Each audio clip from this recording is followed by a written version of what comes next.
Created the Akal Takht, इन्होंने अकाल तख्त का भी निर्माण कराया था। अकाल तख्त इन्होंने बनवाए थे। जो 5 अकाल तख्त पूरे भारत में हैं, मेन पंजाबियों के लिए काफ़ी बहुत ही most of the religious places माने जाते हैं 5 अकाल तख्त, वो इन्हीं के द्वारा ही उसको इस्टेब्लिश कराया गया है। सिख पंच तख्त, अब देख लो यहाँ पर जो 5 अकाल तख्त के बारे में बात हुई थी वो ये है 5 Akal Takht. All over India में अलग अलग जगह पे 5 अकाल तख्त बनवाए गए हैं। आप लोगों ने भी सुना होगा, जैसे तख्त श्री अकाल तख्त साहिब, एक ये है। गुरु हर राय जी के बारे में हम लोग देखते हैं। गुरु हर राय जी क्या थे, कहाँ उनका जन्म हुआ, कैसे वो मतलब कहाँ उनकी मृत्यु हुई और उनका की कॉन्ट्रीब्यूशन क्या क्या था। हेलो बच्चों, नमस्कार। मैं अक्षय पटेल आप सबका स्वागत करता हूँ शील्ड डिफेंस कॉलेज के ऑफिशियल यूट्यूब चैनल पे। मैं फिर से लेकर आया हूँ 10 सिख गुरुओं के बारे में, जो मैंने पहले के वीडियोज़ में आधा कवर किया था। अब मैं उसके आगे आपको बताने की ट्राई करूँगा ताकि आप समझ सकें।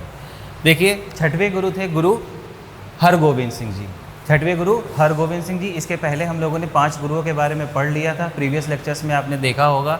6वें गुरु ने बहुत सारे कुछ मेन काम किए थे, जो क्या नाम है, सिख रिलीजन, सिख गुरुओं और सिख रिलीजन, सिख धर्म के लोगों के लिए काफ़ी अच्छा एक माइलस्टोन बना था उनके लिए। इनका जो जन्म था वो 19 जून वदाली पंजाब, जो कि इस समय पाकिस्तान के इलाके में पड़ता है, पाकिस्तान के एरिया में पड़ता है, वहाँ पर इनका जन्म माना गया है। और डेथ इनकी हुई थी 2 मार्च 1644 में करतारपुर साहिब में, जो भी करतारपुर साहिब भी पाकिस्तान में है currently.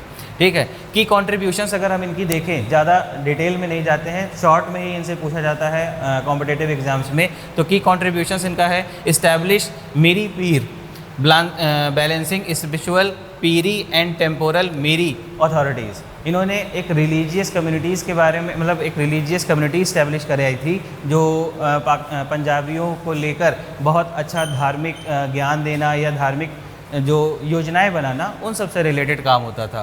Created the Akal Takht, इन्होंने अकाल तख्त का भी निर्माण कराया था। अकाल तख्त इन्होंने बनवाए थे। जो 5 अकाल तख्त पूरे भारत में हैं, मेन पंजाबियों के लिए काफ़ी बहुत ही most of the religious places माने जाते हैं 5 अकाल तख्त, वो इन्हीं के द्वारा ही उसको इस्टेब्लिश कराया गया है।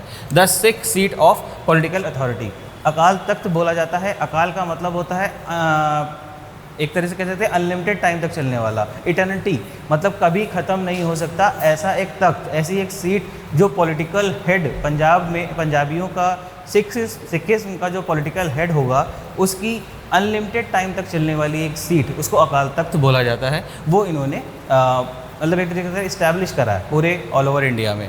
Build a strong Sikh army to defend against the operation, led battles against the Mughal but emphasise justice the right of righteousness, establish Kartarpur Sahib as a major Sikh centre. अब हाँ, एक चीज़ ये पॉइंट ज़रूर है, करतारपुर साहिब आपने भी आज देखा होगा कि करतारपुर कॉरिडोर एक बनाया गया है पंजाब में, इंडिया से लेकर पाकिस्तान के बीच में एक रास्ता बनाया गया है करतारपुर साहिब।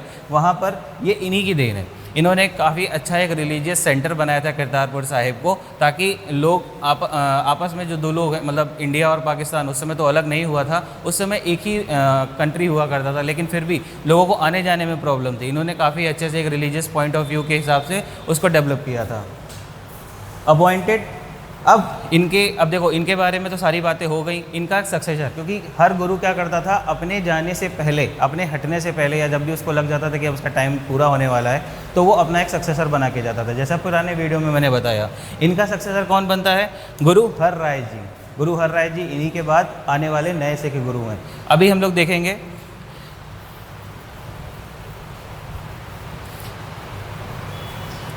सिख पंच तख्त। अब देख लो, यहाँ पर जो 5 अकाल तख्त के बारे में बात हुई थी वो ये है 5 Akal Takht. All over India में अलग अलग जगह पे 5 अकाल तख्त बनवाए गए हैं। आप लोगों ने भी सुना होगा, जैसे तख्त श्री अकाल तख्त साहिब, एक ये है।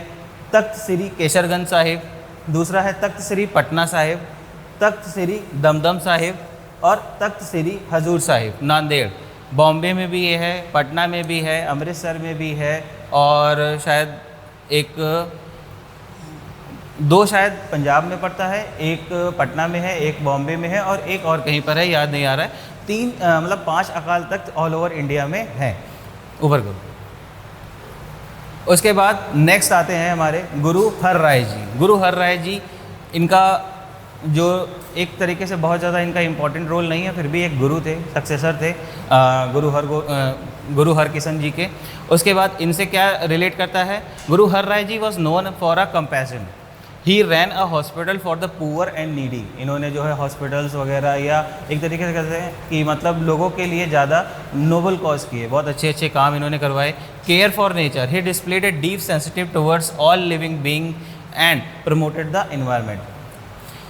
गुरु हर राय जी के बारे में हम लोग देखते हैं। गुरु हर राय जी क्या थे, कहाँ उनका जन्म हुआ, कैसे वो मतलब कहाँ उनकी मृत्यु हुई और उनका की कंट्रीब्यूशन क्या क्या था।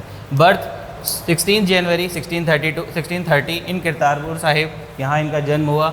अक्टूबर 6 1661 करतारपुर साहिब, यहाँ पर इनकी डेथ हुई। करतारपुर साहिब अब आप देख लेते हो कि यहाँ पर काफ़ी इम्पोर्टेंट एक प्लेस है करतारपुर साहिब, इसीलिए ये आज भी बहुत सिख्स के लिए, सिख रिलीजन के लिए काफ़ी इम्पोर्टेंट प्लेस होल्ड करता है। की कंट्रीब्यूशन क्या है, continued the military tradition of Guru Hargobind but preferred diplomacy over the war, establish hospitals and herbal medicine centres, इन्होंने इस्टेब्लिश करवाई।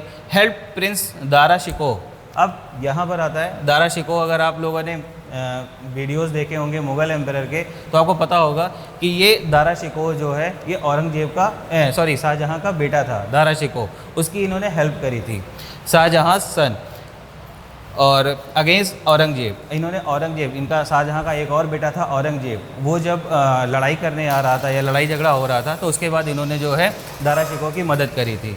Aurangzeb leading to the Mughal prescription, nominated Guru Harkishan ji as a successor before passing, इन्होंने हरकिशन जी को क्या किया, नॉमिनेट किया था अपना सक्सेसर। चलिए अभी तक इतना ही, बाकी के गुरुओं के बारे में हम लोग नेक्स्ट वीडियो में देखेंगे।